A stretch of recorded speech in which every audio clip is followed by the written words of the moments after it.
This is Nikolai Levashov, a physicist before he immigrated from Russia. He calls himself a mind healer. And this is Isabel Pritchard. She has cancer. In desperation, her parents turned to Nikolai Levashov. Would you entrust your life or the life of your child to this man? Some say he looks more like a magician than a doctor.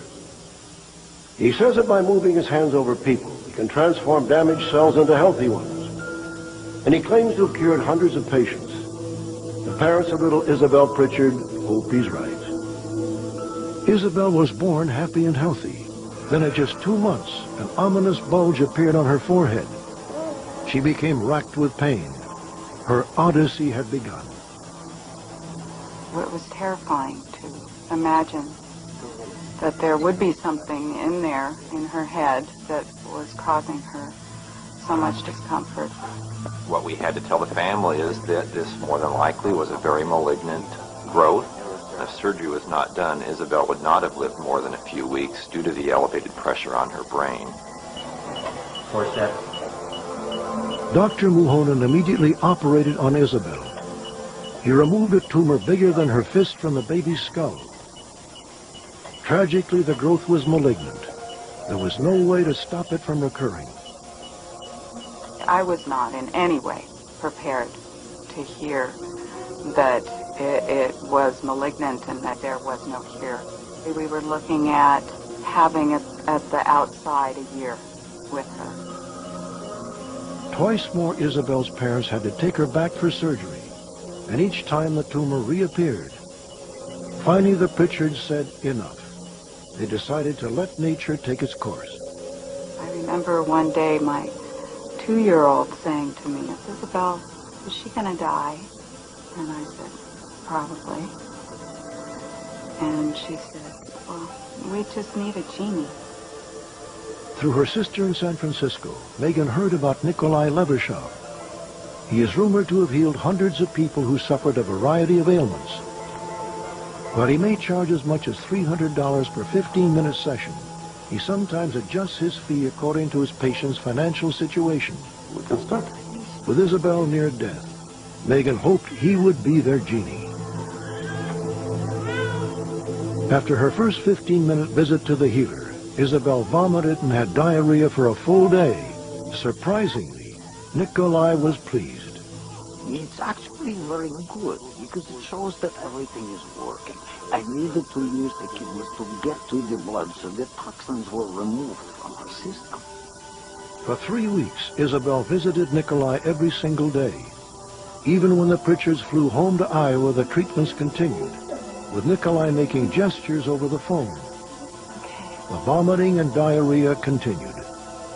I found it difficult to find any peace of mind in the fact that Isabel was vomiting and being sick, despite Nikolai assuring me that it was good. 2 months passed. The Pritchards received terrible news. The tumor had grown, and the pressure on her brain was threatening to kill Isabel. She must undergo surgery again. Isabel still had this massive brain tumor. Nikolai had indicated that he could help her. He had communicated those words to us. And of course my reaction is, well, prove it, show me. Had Nikolai sold them a bill of goods? The Pritchards held on to a faint hope that Nikolai could still help, just as he reportedly had helped in so many other difficult cases. Would Nikolai's treatment work on her? She did undergo a 4th operation to remove the mass that had regrown. This time, Dr. Muhonen found that the tumor had changed. What we found inside the tumor was distinctly different from what we found at the time of the first 3 operations. I was surprised to see that this thing was not growing in such an infiltrating fashion as it had been at the time of the first 3 operations. But Isabel still wasn't out of the woods. Her pathology report revealed that cancer cells still remained. My husband and I called Nikolai after the surgery and indicated to him that there was still cancer. He told us not to worry. that now that the tumor was gone, that he could prevent it from coming back. The psychic healing continued in person and over the phone. 3 months after surgery, Isabel had another CAT scan. Remarkably, it showed for the first time her tumor had not grown back. We, broke down. I think all three of us,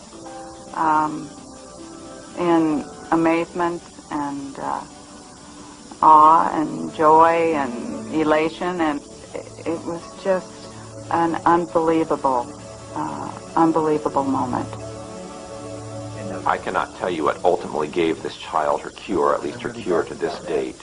Perhaps it was a combination of surgery coupled with the fact that she got treatment from the Russian physicist. I don't think we'll ever know the answer. Isabel is now an active 5-year-old who recently started kindergarten. There is no doubt in my husband's and my mind that Nikolai played a radical role in her recovery. He was the only ingredient that we added to an unsuccessful approach. So what was it that cured Isabel Pritchard? Is there some power that can't be explained by science? Or was it just coincidence? It is important to note the skeptics in the medical mainstream give Nikolai Levashov's methods little or no value. But Dr. Muhonen believes that Isabel is one of a handful of people in the world known to have beaten the type of cancer that nearly killed her.